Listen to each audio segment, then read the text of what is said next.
Good morning, students. I am Ravika. Today I'll discuss with you chapter number 4, Set Our Children Free.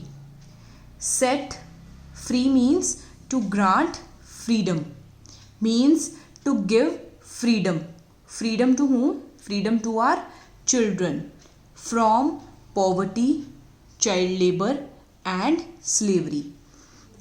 In this chapter, Kailash Satyarthi, a Nobel Peace Prize winner or Nobel laureate, he delivers a speech by representing the voice of millions of children who are deprived of basic facilities in their life.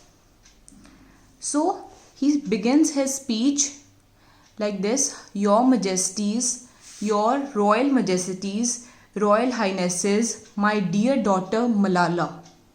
So Malala Yousafzai, she is a Pakistani activist who publicly spoke on the behalf of the girls and their right to education.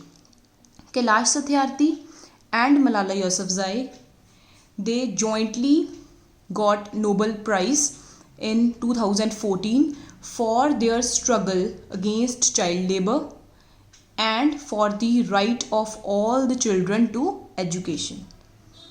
Dear brother Tom Harkin. Tom Harkin is an American politician, a lawyer.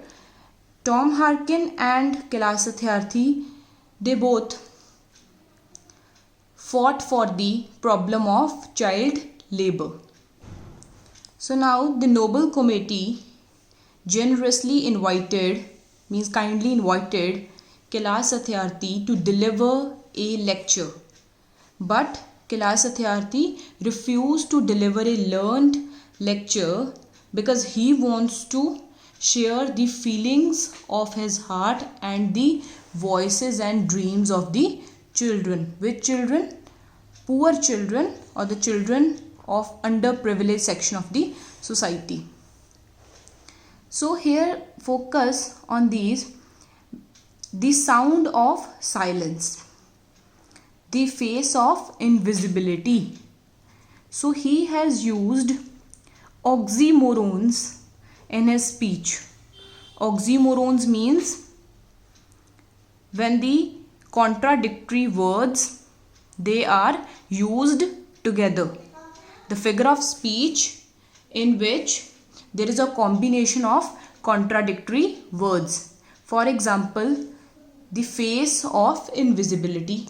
Now, how invisibility can have a face? Sound of silence. Now, how silence can have sound? So, these are opposite words, but they are written together. So, the figure of speech is oxymorons. So, why he has used oxymorons in his speech? So that people all over the world, they are compelled to hear the unheard voices of these children.